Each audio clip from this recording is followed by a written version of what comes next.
This is ZNS Total Sports, brought to you by Fourth Terrace Diagnostic Center.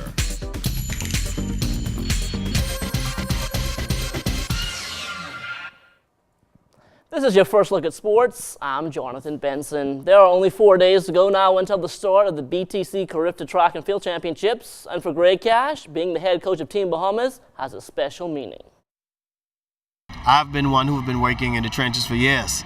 A lot of the athletes who are now in position to represent the Bahamas would have passed through my hands. And it was something that I saw back in the early 2000s is a weakness for us, and that's why I would have taken the position of starting out with the under-7s and teach them the fundamental rules and laid a great foundation. So you have places like Kennard Roll, who what I would have had from the tender age of 8, who is now one of the leading 400 runners for the under-17 category. Now our Carifta swim team will leave town early on Thursday morning ahead of their segment of the championships, which start on Saturday in Kingston, Jamaica. Dustin Tynes has been named a team captain, and he will swim in the boys' 15 to 17 division. He spoke a bit about his goals and those of the team. I feel like I'm going to do really well. I feel like I'm going to have all personal best times and hopefully get some medals along the way.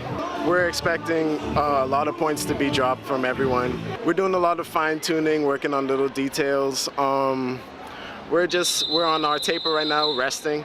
So we're cutting down a lot on what we do in the pool and just working on little stuff. Now, in addition to our swim team, a 9-member squad will also travel to Jamaica for the Carifta Water Polo Championships, and Saquon Miller is excited. I'm pretty confident that we're going to do good because our team has been swimming for a long time and we've been practicing for the state. So a lot of Carifta going on. We have water polo, swimming, track and field, all a motorcade took place on Saturday through the streets of the capital, showcasing our Carifta track and field, swimming and water polo teams. The motorcade ended up at the Thomas A. Robinson Stadium for a pep rally, which began with a Junkanoo rush out. A number of Bahamian artists, inclusive of Christian Massive, also made an appearance to show their support for Team Bahamas. Now, among those taking the time out to say a few words to the athletes was B3A's first vice president, Iram Lewis. When you get up there on the track, you ought to know one thing. They are coming, and they're coming for your things. They're coming for your things, right? Are they going to take it? Are they going to take it? All right, so you know when they come out there, you know what we're going to tell them? And repeat after me. Not in our house. Not today. You ain't taking our things? Let's leave that way. Now also giving a few words of encouragement to the athletes was former world and Olympic champion Tony Williams-Darling. I remember my first Carifta in '92.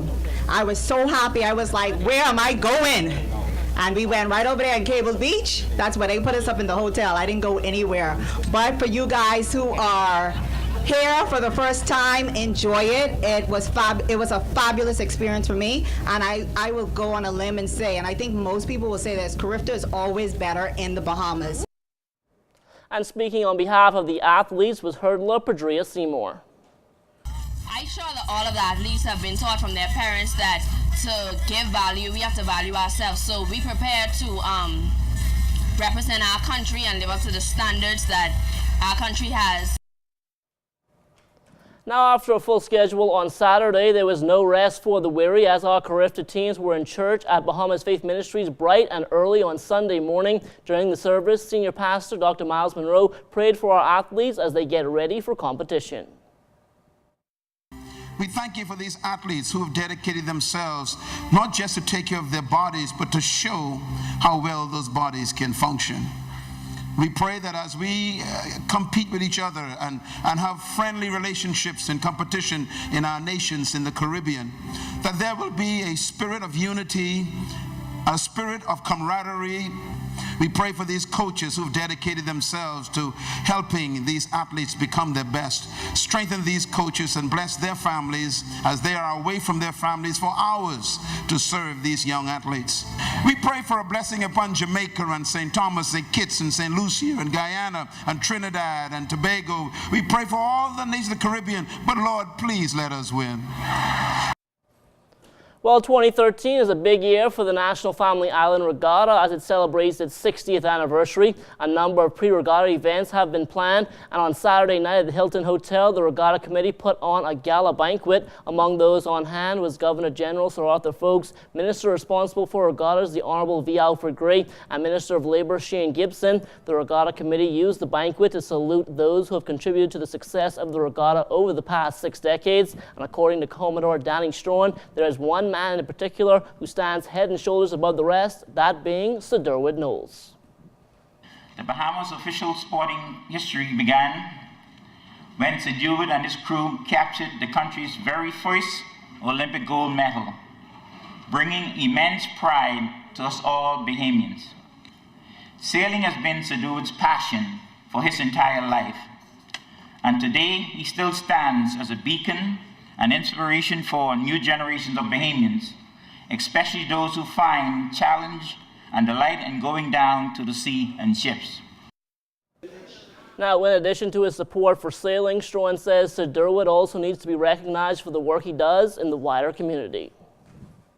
Besides being the first Bahamian gold medalist and the father of sailing in the country, Sir Derwent was the founding father of the One Bahamas movement. Through the years, he has been a leading philanthropist in this country, contributing to and financially supporting many charities, community organizations throughout the entire Bahamas. Sir Derwent is, without a doubt, the only person in the Bahamas to use his fame and finances to help improve the standard of living for his fellow men. And that will do it for sports.